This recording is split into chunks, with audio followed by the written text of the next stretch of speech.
जी आपका अपना परिचय दें पहले। मेरा नाम सुधीर सिंह राघव है। मैं भारतीय हलदर किसान यूनियन से हूँ। आपका अभी कुछ दिन पहले महाराज जी बागेश्वर धाम जाना हुआ, उनसे मुलाकात हुई आपकी। क्या कैसे मुलाकात हुई और आगे के क्या कार्यक्रम आपको मिला, कुछ ऐसा सुनने में आया है तो कुछ बताएंगे। देखिए, पहले तो मैं आपको करेक्ट कर दूं कि हमारी जो मुलाकात पूजनीय महाराज जी से हुई वो नोएडा में हुई। बागेश्वर धाम तक अभी हम नहीं पहुंचे हैं और कोशिश करेंगे कि आगे हम बागेश्वर धाम महाराज के श्री चरणों में जाके प्रणाम निवेदित करें। दूसरा, हमें जो जिम्मेदारी मिली उसके लिए मैं अपने भारतीय हलदर किसान यूनियन के राष्ट्रीय अध्यक्ष श्री धीरेन्द्र सोलंकी जी का बहुत बहुत आभार प्रकट करता हूं कि उन्होंने इस कार्यक्रम को लिया और पूजनीय महाराज जी से बात करके इस कार्यक्रम को दिव्यता और भव्यता प्रदान करने में हम लोग महती भूमिका, निर्णायक भूमिका निभा रहे हैं। दूसरा, राष्ट्रीय अध्यक्ष जी इस समय पे इतने व्यस्त हैं इस कार्यक्रम को लेकर कि आप यकीन मानना कि मेरी पिछले 4 दिनों से मुलाकात नहीं हो पा रही है और फ़ोन के माध्यम से ही सारी वार्ता हो रही है। सारे प्रोग्राम हम लोग फ़ोन के माध्यम से ही हम लोग सब मैनेज करने की कोशिश कर रहे हैं। और हमें जो कार्यक्रम मिला है वो कार्यक्रम 14 नवंबर 2025 को मथुरा जनपद के छाता में, जहां छाता शुगर मिल है उसके बराबर में बड़ी हनुमान मूर्ति है, उसी के पास में एक मैदान है, वहां पे भारतीय हलदर किसान यूनियन का एक भव्य पंडाल होगा जिसमें पूज्य महाराज जी सभी किसानों से मिलेंगे और किसानों से संबंधित जितनी भी समस्याएं हैं वो सब सुनेंगे और उसी मंच से महाराज जी देश को संबोधित भी करेंगे जिसमें कि किसानों की समस्याओं को निपटाया जा सके। महाराज जी से मिलने का कैसा एक्सपीरियंस रहा और क्या लगता है कि आपको किसानों की जो समस्याएं हैं महाराज जी अगर अपने मन से अपनी आवाज में उठाते हैं तो क्या फर्क पड़ेगा?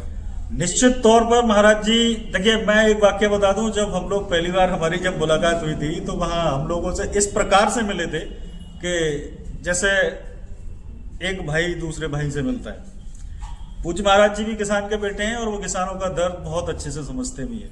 जैसा कि हमारी बात हुई थी तो वो किसानों के लिए बहुत बड़ा दिल रखते हैं और बहुत ही किसानों का सम्मान भी करते हैं। उन्होंने अपने श्री मुख से भी कहा था कि इस देश को बचाने के लिए एक तो सरहद पर जवान खड़ा है और खेत में किसान खड़ा है, और उन्होंने अपने श्री मुख से भारतीय हलदर किसान यूनियन की जो भी नीतियां हैं उनकी बहुत सराहना की और उन्होंने भविष्य में हमारा साथ देने का और हमें आशीर्वाद देने का भी काम किया है। आपका कार्यक्षेत्र तो बहुत बड़ा है, पूरा देश है, आप पूरे देश के किसानों की समस्याओं को सुनते हैं और उनको देखते हैं, लेकिन आपका गृह जनपद एटा है, क्या कभी एटा में भी इस तरह के कार्यक्रम ऑर्गेनाइज करेंगे? देखिए, ये कहना बहुत जल्दबाजी होगा क्योंकि पूजनीय महाराज जी का कार्यक्रम लेना कोई छोटा काम नहीं है और बहुत बड़ा काम होता है। बात खर्चे और उसकी भी नहीं है कि एक तो उनके लिए जो कार्यक्रम अगर आप करना चाह रहे हैं तो उसके लिए बहुत बड़ी जगह चाहिए, जो कि हालांकि मैं ये नहीं कह रहा कि नहीं हो सकता है। वो जब भी ऊपर वाले की कृपा होगी, बागेश्वर धाम सरकार की कृपा होगी तो निश्चित तौर पर वो दिन भी आएगा। तो अभी कहना जल्दबाजी होगी। महाराज जी की 7 तारीख से एक पदयात्रा चालू हो रही है, उसकी रूपरेखा क्या है? देखिए, 7 तारीख से दिल्ली के छतरपुर से सनातन हिंदू एकता पदयात्रा का शुभारंभ है, जो कि 16 तारीख को श्रीधाम वृंदावन के बांके बिहारी जी मंदिर तक वो यात्रा चलेगी। वहीं वृंदावन में ही उस यात्रा का समापन है। और इस यात्रा में मैं समझता हूँ खेल जगत से, राजनीतिक जगत से, आध्यात्मिक जगत से सभी जितने भी प्रमुख हस्तियां हमारे भारतवर्ष की हैं वो सभी उसमें आ रही हैं, उनका सानिध्य प्राप्त होगा।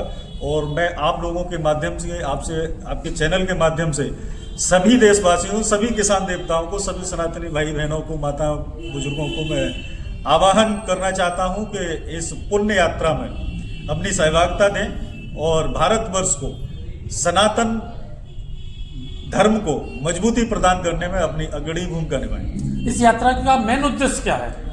इस यात्रा का मुख्य उद्देश्य, जहां तक मैं समझता हूं कि सनातन को मजबूत करना इस यात्रा का उद्देश्य है। दूसरा,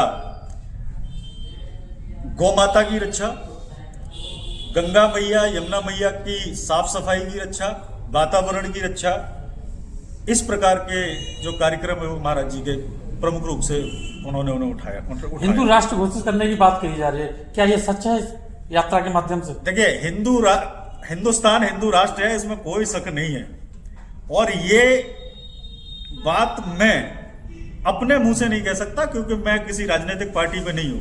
ये काम राजनेताओं का है और ये काम राजनेताओं के ऊपर ही रहने दें। जो ये कहा जा रहा है, ये यात्रा निकल रही है हिंदू राष्ट्र की मांग को लेकर निकाली जा रही है, क्या ये सच है? देखिए, इसको मैं नहीं कह सकता, लेकिन हम लोग जो इस यात्रा का समर्थन कर रहे हैं वो सिर्फ इस वजह से कर रहे हैं कि पूजनी महाराज जी की जो भी योजनाएं वो किसान कल्याणकारी हैं। हमारे जितने भी आप देख रहे होंगे कि आज की डेट में हमारा वातावरण भी दूषित है, उसको लेकर कर रहे हैं। गंगा यमुना जल स्वच्छता को लेकर कर रहे हैं, उसमें हम लोग महाराज जी के साथ हैं। जैसे आप आज फेसबुक के माध्यम से बात कर रहे हैं, तो इन दर्शकों से क्या कहना चाहेंगे? दर्शकों से मेरी यही अपील है कि आप सभी लोग इस यात्रा में अपनी सहभागिता दें। और ये यात्रा बहुत ही पावन यात्रा है। इसमें पूरे देश से, पूरी दुनिया से साधु संत और तमाम हस्तियां इसमें प्रतिभाग कर रही हैं। तो मैं यही चाहता हूं कि सभी लोग इस पवित्र यात्रा में पहुंचें और अपना अग्रणी भूमिका निभाएं।